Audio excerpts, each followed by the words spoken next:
Avaliação global da pessoa idosa na atenção básica. O que é a avaliação global? A avaliação global visa sempre buscar a funcionalidade na vida do paciente, né? No caso do idoso. Por que a funcionalidade, né? Porque ela pode sugerir novas doenças ou alterações que ainda não foram diagnosticadas. E essa avaliação é feita como um todo, dando ênfase sempre na funcionalidade e na qualidade de vida desse paciente. O primeiro passo da avaliação, né, é identificar se o paciente tem alguma doença crônica, né?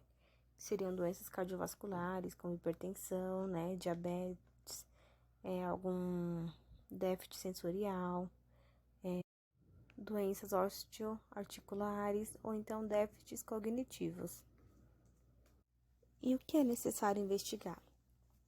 É necessário investigar sempre possíveis automedicações ou administrações, né, de medicamento,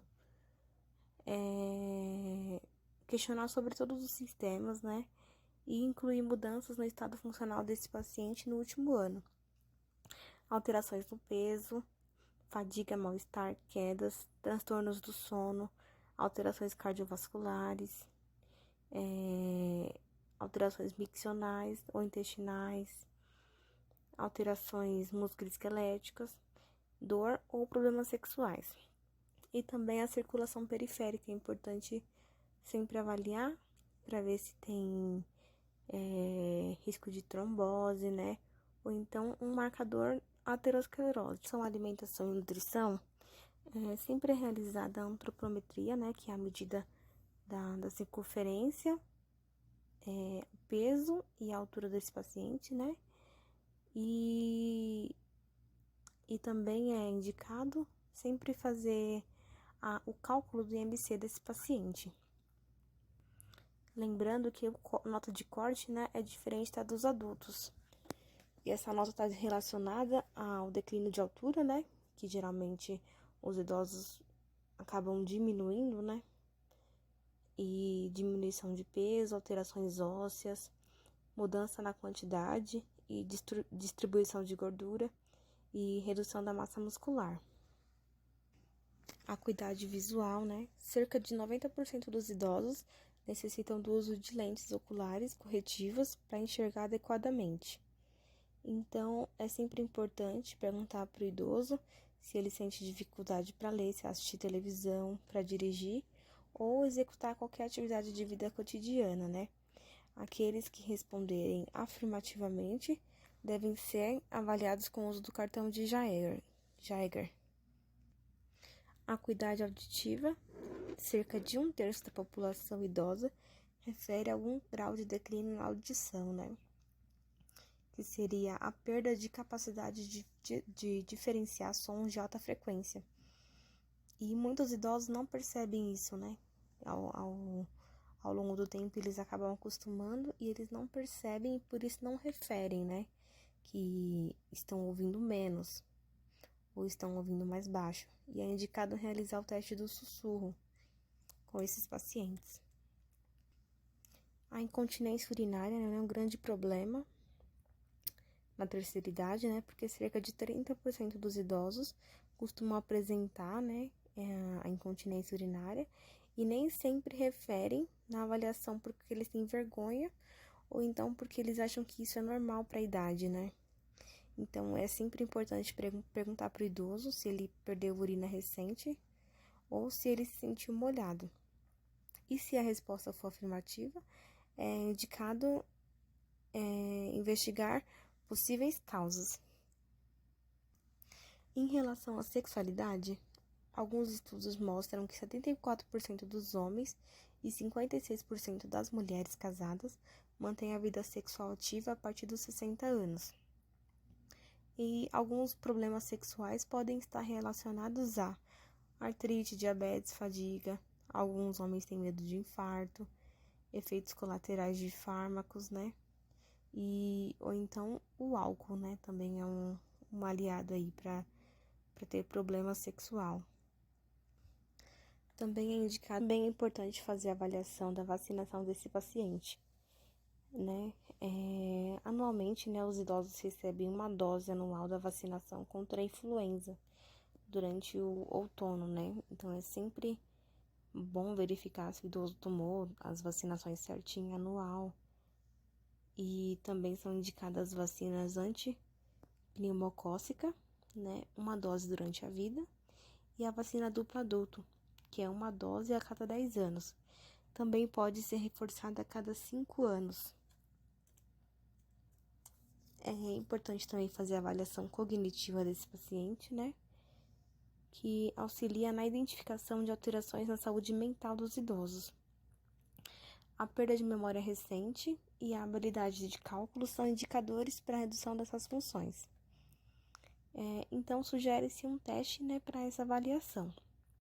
O avaliador vai pedir para o idoso que repita as palavras mesa, maçã e dinheiro.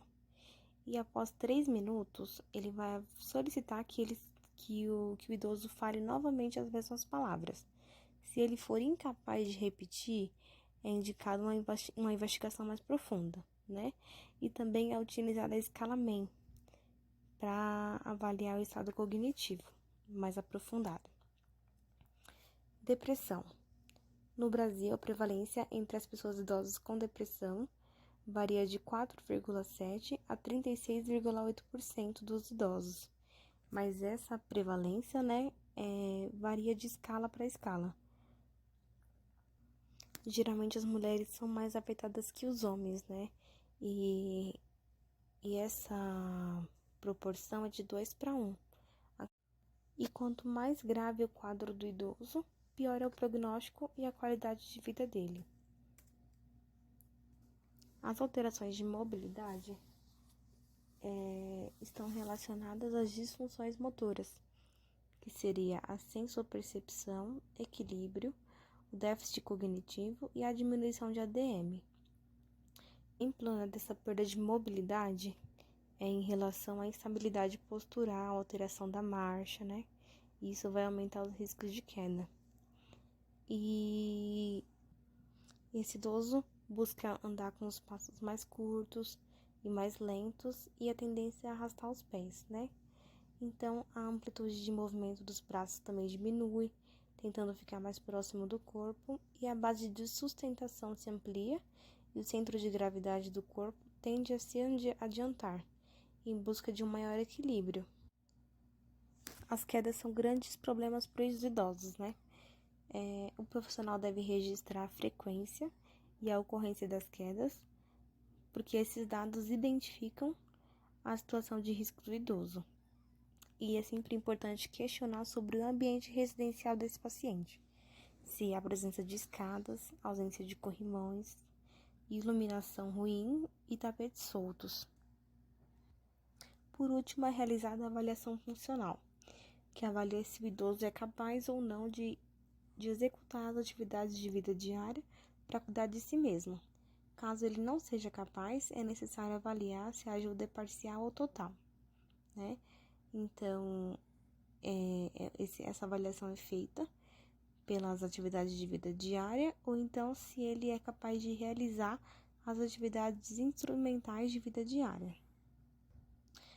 Processo incapacitante, né?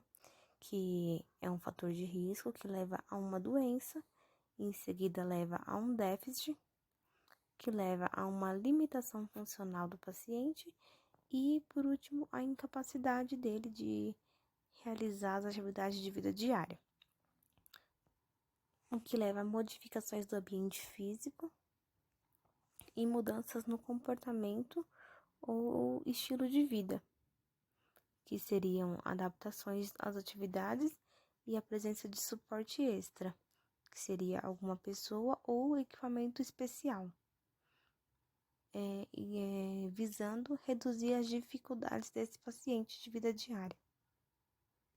E aqui nós temos os 3 conceitos, né, que aí são interligados e interdependentes quando se discute o processo incapacitante, que são eles a autonomia, a independência e a dependência.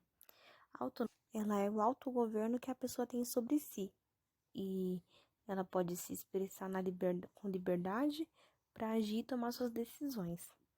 A independência significa que o paciente é capaz de realizar suas atividades sem a ajuda de outra pessoa.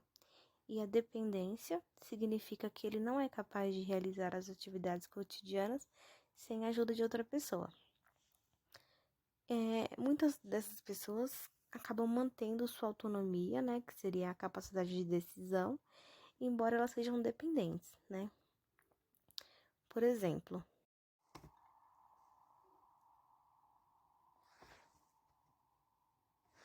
a gente teve um AVE, né?